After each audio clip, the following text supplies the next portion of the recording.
Hello there, I'm Dr. Chris Rayo of Unison Pro Youth Institute, located here in wonderful West Palm Beach. And you can visit our website, unisonprouth.com. These YouTube videos will be a review of some of the blogs I've had. This one today is from our November 10th, 2023 blog, Hormonal Optimization Part 1. Hormonal Optimization Part 1, Bio-HRT, Human Growth Hormone, this will be abbreviated HGH, testosterone, and adrenal functioning. We will cover those, and Part 2 will cover more of the Bio-HRT. So today we'll cover HGH, some testosterone, and adrenal functioning. What's the signs and symptoms of these being deficient? To optimize the levels, what you can expect, and also the benefits and risks of things. So one of the things in this blog, as in with my books, the Midlife Health Guide for Men and the Midlife Health Guide for Women, you can get these. We have links on the website, as well as they have their own websites as well. Simply just search Midlife Health Guide for Men and Midlife Health Guide for Women. But we go into this in detail in the books. But this YouTube video will cover that blog we have from November the 10th, 2023. Hormonal optimization, HGH, testosterone, and adrenal functioning. So, as always, I like to give you the proven safety and efficacy or effectiveness of things, and to give you what's the latest research on such.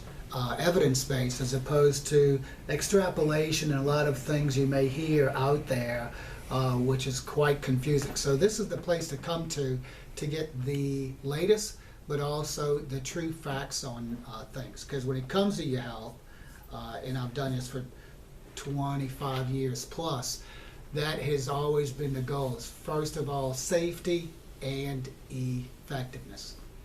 If you go to unisonprouth.com, it will give you more background information on us. So, understanding the complexity of hormonal optimization for both men and women remains a subject filled with abundant information, conflicting, there's a lot of gaps, etc.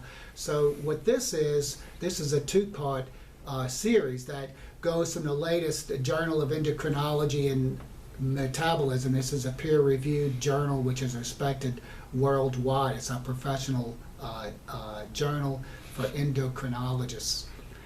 This is from 2023. This is the main author here is Ann Capella. So if you go to the blog and such, it's referenced in there. So complexity. The article covers a wide array of pivotal questions, and I'll run through it. I try to summarize it for you, and I give you my take on it. Okay, Dr. Chris Rayo's take on it. So what defines a normal decline of hormones with age, and when does it signify a potential health issue?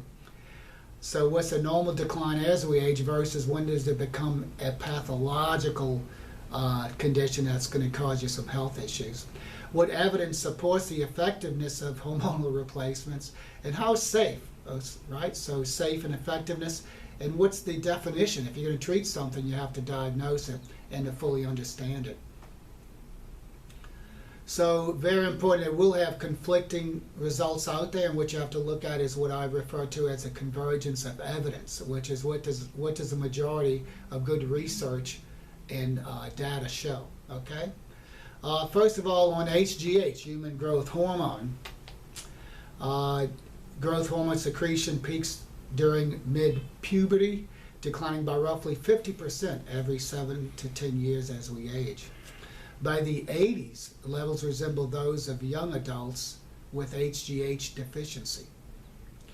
The decline in HGH is associated with and linked with increased body fat, reduced muscle mass, weakened immunity, and hormonal changes. Whether the drop directly causes these changes is still being debated. In simpler terms, in the books, which I referred to earlier, I explore when reduced human growth hormone is normal versus a sign of premature aging or adult growth hormone deficiency. This falls under what's called now geroscience, the science of aging. But there's a lot of research, some on animals and some on humans. The ones on animals may not be directly applicable to humans. Currently, there are no approved treatments for the age-related decline in growth hormone. Recombinant human GH is for specific conditions like growth disorders, growth hormone deficiency, HIV/AIDS wasting, and in addition, the secretagogues for growth hormone, releasing hormone, and growth hormone aren't approved yet as anti-aging agents. But you can improve your human growth hormone naturally, which is probably the best way. And I'm going to reveal to you how you can increase your human growth hormone in the best way, the safest way, the cheapest way, and the proven ways, okay? So this is very important, and I cover this in the books. To replace growth hormone in your body, most of the time it runs about $1,200 per month. It does have its benefits, but also its risks too. So let's talk about ways you can naturally increase your human growth hormone, right? That's the first thing is exercise, right? So the type of exercise, and I go through this in the book, as opposed to just one speed when it comes to aerobic or cardiovascular. One thing you can do to increase your HGH production is to do interval cardiovascular exercise, interval smart exercise, okay? As opposed to one speed on the treadmill, for example. If you're going 5 miles an hour, it's better to go 7 miles per hour, or to 7 on there, I should say, and then cut back to 4. When you huff and puff, that's like that.